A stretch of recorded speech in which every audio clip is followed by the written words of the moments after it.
Today we're going to look at logical fallacies.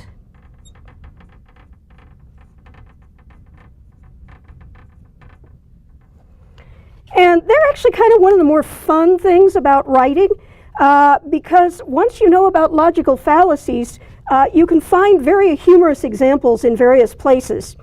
The basic definition of a logical fallacy is something that when you first look at it, it looks like it makes sense, but if you look at it a little closer, then something's just not right. It just doesn't add up logically.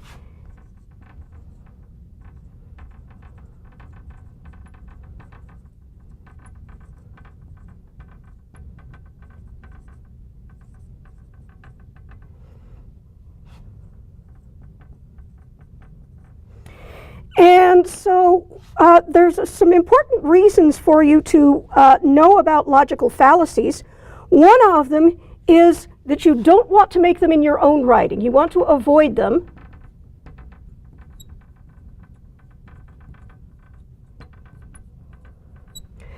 And at the same time, it's really useful to know how to spot them in others' arguments. So when you're writing your own argumentative essay, or actually any essay, you want to make sure not to have any logical fallacies, because if your reader sees a logical fallacy, what's going to happen is he or she is going to say, oh, this is not working. How can I trust the rest of what this writer says? On the other hand, if you can spot a logical fallacy when somebody else is using it, if it's the opposite side of your issue, then you can say, here, this is a logical fallacy. This is not a valid argument on the part of this other person's argument. And this is something that's really useful to know, not just for a writing class or for any class, but for real life as well. If you look around, you'll see logical fallacies all over the place. Politics is full of logical fallacies. So if you can see when a politician is using a fallacy, you can point that out and say, okay, I'm going to need to take a little bit of a step back and not quite take everything this person has to say. Another place where you'll see lots of logical fallacies is in advertising. And once again, if you can spot those, you can say, okay, this ad is not being as truthful as it really ought to be. So there are a lot of logical fallacies out there, and so what I'm going to do is list a bunch of them. And one of the things to remember is, because it's kind of a fuzzy thing, this is English, so there's not always one single right answer. There's a lot of overlap between different categories of fallacies. And so the main thing for you to know, for you to be sure about, is just simply being able to spot when something is not adding up, and then being able to see through whatever the problem is. So, to start out with, a logical fallacy is hasty generalization.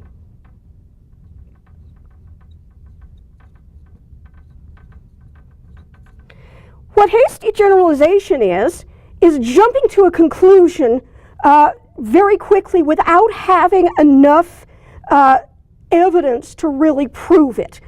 For example, if I were to ride an Albuquerque city bus and the driver is rude to me, I cannot then make the conclusion that all of Albuquerque's bus drivers are rude.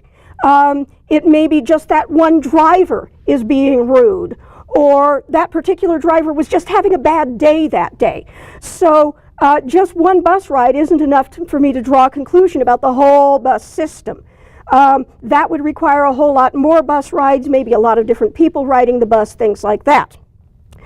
Related to hasty generalization is the slippery slope. That's the argument that once you've started on a given course of action, you absolutely must continue on that particular course of action.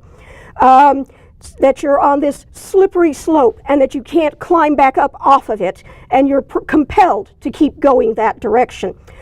Politicians use this one a whole lot. One argument that you see a whole lot when people are talking about medical marijuana.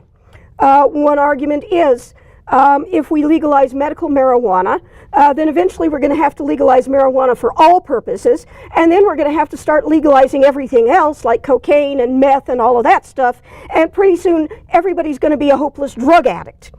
That's the slippery slope argument, that once we legalize the marijuana for one purpose, we're going to have to continue in that direction. So that is a fallacy.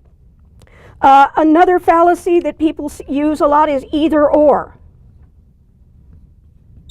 which is also known as false dichotomy.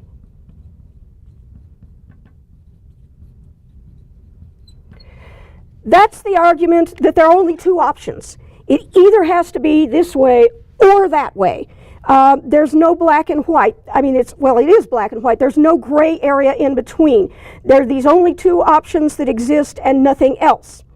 And an example of that would be either you stay in school and graduate and you'll be well set for the rest of your life, or you drop out and then you're doomed to poverty for the entirety of the rest of your existence.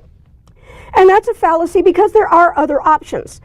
There are some people who go to school but drop out and don't graduate, but they go into something like real estate. They discover they're really good at it and they make a big pile of money. There are other people who do go to college, who do graduate with a major in something relatively useless like English, and end up teaching at a community college, and they don't exactly get rich, in fact, far from it.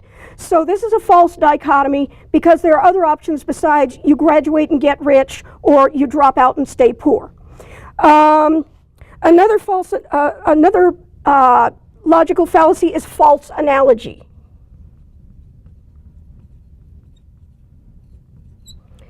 False analogy is comparing two things that normally don't compare well to each other. And so you can't really make a connection between the two. A classic false analogy is, well, we can put men on the moon, why the heck can't we cure the common cold? And that's a false analogy because the technology it takes, or took, to get astronauts up into space and up to the moon has absolutely nothing to do with the biomedical science that involves the cold virus and discovering how it works and things like that. So that's a false analogy. One of my favorites, the bandwagon. The bandwagon argument is, because everybody else is doing it, it must be right. This is one, if you're a parent, you have probably heard this one lots. But Mom, all of my friends got a brand new Camaro on their 16th birthday. And of course, if you're a parent, you also know the standard response to that. Well, if all of your friends jumped off a cliff, would you do that too? Another example of the bandwagon I've seen on bumper stickers, there are a couple of different versions around. One says, eat more lamb, 60,000 coyotes can't be wrong. And a variation on that I've actually seen on pickup trucks in Texas. I'm not going to use the actual word from the bumper sticker, but you can guess what it is. The bumper sticker says, eat excrement, 60 million flies can't be wrong. So that's the bandwagon. And by the way, I agree with the coyotes, but not with the flies. But if you can remember 60 billion flies can't be wrong, that's the bandwagon argument. Another argument is the non sequitur, which is a fancy Latin way of saying does not follow.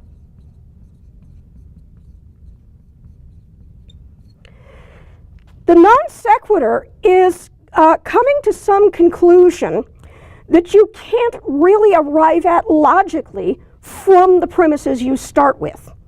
For example, oh, Jane just absolutely loves kids, therefore she'd be a great kindergarten teacher.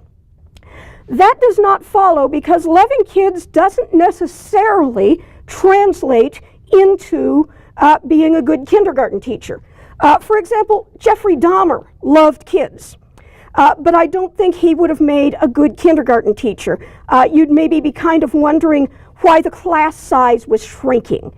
So does not follow, doesn't logically be derived.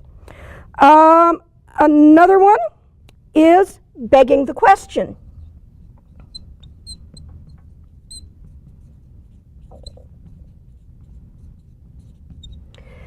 Begging the question is ignoring what the real question is and pretending that it's already been answered in the way that you want it answered.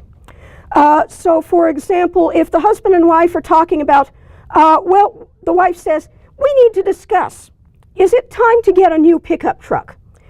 And the husband says, oh yes, should we get the Ford or the Chevy? That's ignoring the real question and assuming it's already been answered, yes, we do need to get a new truck. This is another one, by the way, if you're a parent, you're probably familiar with, although probably you have been guilty of it. When the kid says, but Mom, why do I have to go to bed at 7:30? And you say, because I said so. That's begging the question. That's a logical fallacy. Now, you don't need to let the kids know that until they're grown up and out of the house. But at least be aware when you say, because I said so, that's begging the question.